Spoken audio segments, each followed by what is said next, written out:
이것이 모세의 가르침이고 이것이 구약 율법의 가르침인데 예수님은 왜 그것을 엎었을까? 이제 그거를 신학적으로 말하자면은 안티테제라 그럽니다. 테제는 주제를 테제라 그러고 안티는 거꾸로 갔다고 역주제입니다. 다시 말하면 모세의 율법은 올바른 주제를 가르친 거고 예수님은 그 주제를 뒤집어서 가르친 겁니다. Hello. 그래서 예수님을 가르친 걸 가만 보면은 섬견을 받고자 하는 자는 높은 자리에 앉고자 하는 자는 먼저 섬겨야 될 것이요. 또 먼저 된 자가 나중되고 나중된 자가 먼저 되느니라. 예수님 말씀 전부 뒤집어져서 있어. 이해가 되세요? 그래 예수님이 뒤집은 교훈을 다 챙겨서 보면 그것이 통찰다음에 오는 묵상입니다. 그래서 스스로 체계를 잡아 나가는 거예요. 그 체계는 공식이 없고 나만의 체계가 됩니다. 그래서 자기가 고민했던 것을 스스로 체계를 잡고 보면은 자부심이 생기고 그러면은 거기에 관련된 설교가 자기의 18번 설교가 됩니다. 18번 설교가 왜 필요해요? 특별한 준비도 없이 갑자기 설교를 해야 될 일이 생겼을 때에 뭐가 나와요? 18번. 아니 찬양을 해도 그렇잖아요. 18번. 자기 잘하는 게 나오잖아요. 갑자기 시키면 뭐 하라 그러면. 그래서 18번 설교가 자꾸 많아집니다. 그래서 이렇게 봐야 된다 하는 겁니다. 자, 그래서 성경신학과 성서신학이 주된 분야고 또 하나는 이론신학이 있습니다. 이론신학의 대표적인 것이 조직신학입니다. 조직신학. 그래서 이론신학을 이론신학이라 부르고 교의신학이라 부르고 그게 대표적인 것이 조직신학입니다. 다시 말하면 다른 이론신학이 다 교의신학의 소속이라고 봐도 됩니다. 교의신학의 대표적인 것이 조직신학입니다. 그러면은 다른 교의신학이 세 개가 더 있습니다. 조직신학 말고 세 개가 더 있습니다. 그리고 실천신학은 분야를 두 개로 딱 갈랐어요. 하나는 목회하고 직접 관계 있는 실천신학이고 목회를 실천하기 위한 실천신학이고 또 하나는 목회에 직접 필요한 것은 아닌데 상당히 알아야 될 필요가 있는 거다. 예를 들면 상담학, 예를 들면 심리학 이런 것이 들어갑니다. 또 교회음악, 종교음악, 또 논리학, 변증학, 그리고 이단에 대해서 타종교에 대해서 연구하는 비교 종교학 이런 부분이 있습니다. 그러니까 신학 과목이 상당히 많아지지요. 그래 이거는 대개 선택 과목으로 들어갑니다. 선택 과목. 자, 그럼 실천신학에 이제 본론을 들어가 봅시다. 실천신학의 제일 큰 맥락은 설교학입니다. 당연하겠죠? 설교학. 그리고 설교학 다음에 중요한 것이 예배학. 예배학을 똑똑히 못 배우면은 축사를 제대로 못 해요. 축사라 그러면은 설교를 하려고 그래요.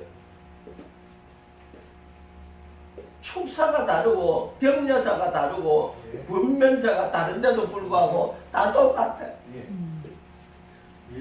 그래서 예배학에서 그것을 배우는 건데 제대로 안 배우기 때문에 엄한 소리 하는 목사들 쎄고 쎄쎄. 어제 그 구국기도에 거기 축사들 많이 하고 했는데 야외가 돼서 내가 잘 들을 수가 없었어요. 내가 좀 잘 들었으면 이 시간에 낱낱이 평가를 좀 할 것인데 교수를 직접 할 수는 없잖아요. 할 것인데 잘 듣지 못했어요. 그리고 또 이 행사를 주관하는 목사가 누구에게 축사시킬까, 누구에게 격려사 시킬까, 누구에게 권면사 시킬까, 그걸 연구를 잘 해야 되는데 그거를 뒤죽박죽으로 시킨 사람이 많아요. 제일 먼저 할 것이 축사입니다. 그러고 나서 격려사 시켜야 됩니다. 그러고 나서 권면을 합니다. 보통 임지식 같은데 그럴 때는 보통 권면사를 빼버립니다. 왜 권면사를 빼느냐? 권면사는 잔소리거든요. 권면사는 잔소리이기 때문에 빼버리는 거예요. 그러면은 축사는 뭐고 격려사는 뭐고 권면사는 뭐냐? 우리가 교회가 혹은 성도가 우리 인생이 살아가는 방향을 잘 잡아가지고 속력을 적당한 속도로 해서 나가면은 그 인생은 성공할 겁니다. 설교는 바로 그거 가르치는 겁니다. 그걸 가르치는 게 설교입니다. 그래서 이렇게 하면 복을 받을 것이고 이렇게 하면 복을 못 받고 벌을 받을 것이다. 고난을 당할 것이다. 그래서 예언이 들어가고 축복이 들어갑니다. 그것이 설교입니다. 그러니까 설교하는 사람이 핸들 잡았다는 생각 없이 주섬주섬 제하고 싶은 소리 한다면 그건 설교가 아닙니다. 그건 강연일 수도 있고 강의일 수도 있을지 몰라도 설교는 그래야 합니다. 설교는 방향 제시하는 게 설교입니다. 어떻게 살아라. 이렇게 하면 하나님이 사랑하신다. 이렇게 하면 하나님 은혜를 베푸신다. 그리 안 하면 이렇게 된다. 그래서 해야 된다. 이 방향 잡아주는 것이 설교입니다. 근데 설교와 거기에 대한 방향 감각이 없이 설교를 하면은 안 됩니다. 그래서 그 다음에 나오는 것이 이제 축사입니다. 축사는 그날에 특별한 행사를 하기 때문에 축사가 있습니다. 보통 예배 시간에 축사가 없습니다. 보통 예배 시간에는 축사가 없습니다. 축사는 행사 때 축사입니다. 그래서 축사가 들어가는 행사면은 대개 무슨 예배 이렇게 제목을 달지 않고 무슨 식 이렇게 다는 겁니다. 입학식, 무슨 환영식, 무슨 개업식 그렇게 들어갑니다. 그때부터 이제 뭐가 들어가는 거니? 이제 격려사, 축사, 격려사, 권면사가 들어갑니다. 그래서 축사는 뭐 하는 게 축사냐? 설교하니까 뽑아가지고 몇 장로 먼저 읽겠습니다. 성경 공독하겠습니다. 그런 소리 하면 안 돼요. 축사는 그런 소리 하는 거 아니야. 축사는 축사를 해야 돼요. 축사는 뭘 해야 되느냐? 오늘의 이 좋은 행사가 있기까지 과거에 참 험난한 일을 거쳤지만 오늘 드디어 열매를 맺는다. 그래서 이거 축하합니다. 이것이 축사입니다. 축사를 할 줄 모르면 설교를 뻗어서 하기도 하고 뜻밖의 또 찬양도 특송도 하는 사람이 있어요. 그래야만 안 됩니다. 축사는 축사를 해야 됩니다. 딴소리 하면 안 됩니다. 그 다음에 해야 될 것이 격려사입니다. 격려사는 뭘 하는 거냐? 자, 축사가 과거의 수고한 걸 가지고 축사를 했다면 격려사는 앞으로 미래에서 예상되는 낙심, 낙담, 좌절이 있고 실패가 있습니다. 다자일로 오늘 교회당 오늘 처음 시작했어요. 처음 시작해서 많은 분들이 손님으로 왔어요. 그때 격려사가 무슨 격려사를 하게 되냐면 내일 당장 교회가 텅텅 빌 거예요. 오늘은 많이 하객들이 왔지만 그러면은 목사의 마음이 얼마나 서글프겠어요. 앞으로 나갈 일이 탕탕한 말거 아닙니까? 성도 하나도 없어. 어제는 손님이 바글바글해서. 그래서 격려사는 주로 그 부분이 들어갑니다. 격려사는 앞으로 오늘의 출발할 때의 모든 각오와 축사에도 불구하고 앞으로 닥칠 일은 참으로 험난한 일이 많이 생길 것이다. 심지어는 부부도 싸울 것이다. 그렇지만 낙담하지 마라. 그렇지만은 더 기도해라. 그리고 하나님께서 같이 해주신다. 그럼 뭘 하냐면은 설교가 핸들을 잡았다 그러면 핸들이라고 한다면 격려사는 엑셀레이터를 밟는 거예요. 그래서 주저앉지 말고 잘 가거라 하는 거예요. 목사님들이 어느 정도 이제 수준이 되면은 축사할 일도 많이 생기고 격려사할 일도 많이 생기고 또 분면할 일도 생길 텐데 그런 거를 제대로 신학에서 못 배운 사람은 엉뚱한 배울 기회가 없어. 이제 더 이상 배울 기회가 없어. 신학교에 대해서 올바로 배웠어야지. 더 기회가 없기 때문에 가르쳐 주는 사람도 없고 또 알 수 있는 길도 없고 그러니까 행사 때 가보면은 언제든지 웃기는 것이 축사, 격려사, 군면사 여기 가서 아주 웃겨요. 아주 쇼를 해요. 엉뚱한 짓을 많이 해요. 자기 장기 자랑하는 사람도 있어. 마술을 하는 사람도 있어요.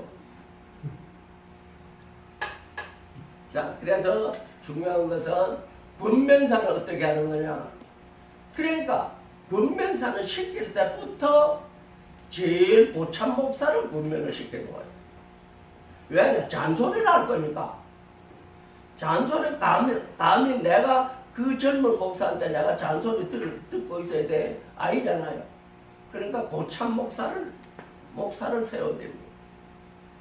그리고 군면사, 격려사, 축사 이런 것은 이 내면을 잘 아는 사람을 시켜야지 잘 모르는 사람을 어디서 구청에서 왔다, 국회의원이 왔다, 높은 사람 왔으니까 감도 하나씩 주듯이 그렇게 주면은 엉뚱한 소리예요. 주제하고 안 맞는 소리 하게 돼가 있어.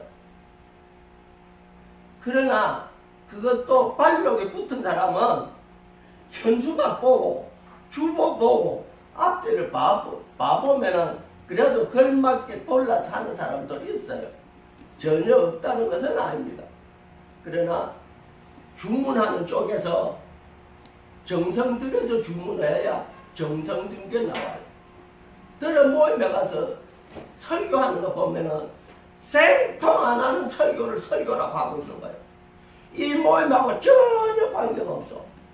자기는 성경 진리를 해서 그 성경 진리에 관계가 없어.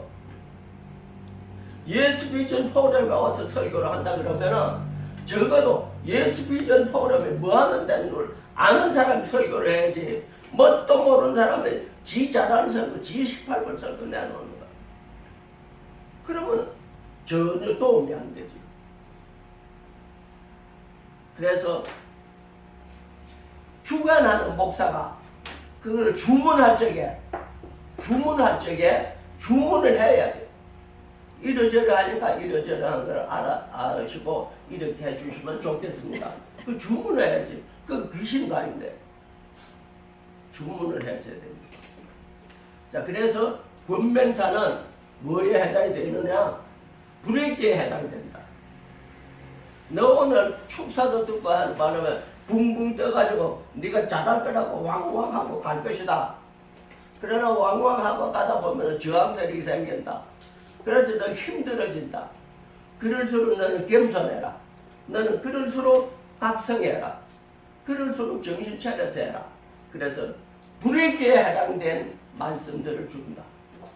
자, 그래서 자 여기 해서요 실천신학에서 주로 중요한 것이 뭐냐? 제일 중요한 것이 설교학이다. 두 번째 중요한 것은 예배학이다. 그러고 나서 세 번째 중요한 것은 뭐냐? 예식이다. 성찬식을 어떻게 해야 되며, 성찬식 주제를 어떻게 잡아야 되며, 성찬식을 할 때 당번은 어떤 사람이 서야 되며, 자 그런 거에 대해서 예식에 대해서 배웁니다. 그래서 예식에 대해서 뿐만 아니라 실천식에 대해서 또 배우는 것이 뭐냐? 또 배우는 것이 각 교단에 왔으면은 교단 신학이 들어갔으면은 교단 헌법을 배웁니다. 교단 헌법을 배우는 것인데 교단하고 관계없는 신학도 있어요. 예를 들면은 아시아 성서 신학, 여기는 교단하고 관계없어요. 혹은 연세대학교 신학교, 그 교단하고 관계없어요. 교단하고 관계없는 데서는 뭐를 배우느냐? 헌법을 배우는 것이 아니고 웨스트민스터 신앙 고백을 배운다든지 역사 속에 있는 신앙 선배들이 해놓은 작품을 배웁니다. 사도신경을 배운다든지 그런 거를 이제 법조문학과 같은 거를 배웁니다. 그 실천신학에서 배웁니다. 그리고 실천신학 중에 이제 제2의 실천신학은 비교 종교학, 변증 논리학, 상담학, 음악 이런 것이 들어갑니다. 자, 그리고 이제 이론신학이 세 가지입니다. 조직신학하고 그리고 이론신학이 역사신학이 있습니다. 역사신학은 당장 알기를 교회사에 대해서 알겠죠? 교회사만 역사신학이 아닙니다. 교리사도 있어요. 교리사. 삼위일체론 가지고 박이 터지게 싸웠고 순교자도 많이 나왔습니다. 그래서 교리신학을 통해서 순교 역사도 배우게 됩니다. 또 역사신학에 또 중요한 것이 고고학이 역사신학에 들어갑니다. 고고학을 배웁니다. 그리고 이론신학에 두 가지 말씀드렸어요. 이론신학도 세 번째 기독교 교육학이 있습니다. 기독교 교육학에서 잘 배운 사람이라야 반사를 할 수가 있습니다. 반사를 할 수 있어요.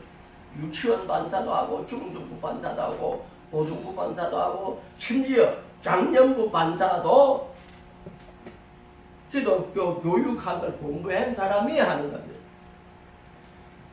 아무나 목사가 이쁘다고 세우는 거 아닙니다. 그렇게 세울 사람이 없으면 차라리 목사 지가 해야 돼요. 왜냐? 목사 지가 해야 정확하게 철저하게 다 해나가지.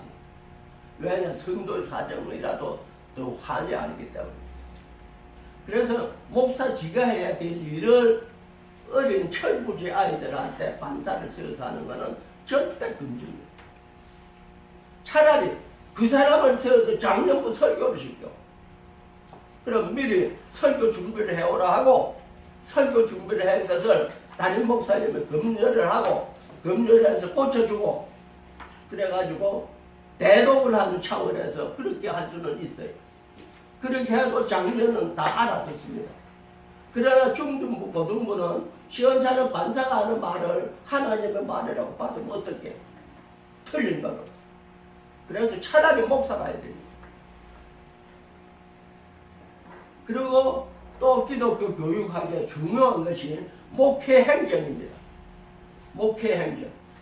그래서 목회행정학이라는 이 책들이 다양하게 나와가 있습니다. 목회행정을 제대로 배우지도 않고 교회에서 장부를 한다 그러면은 배추자의 문서가 됩니다. 다 신학교에서 가르쳐 주는 겁니다. 그래서 배워서 해야 됩니다.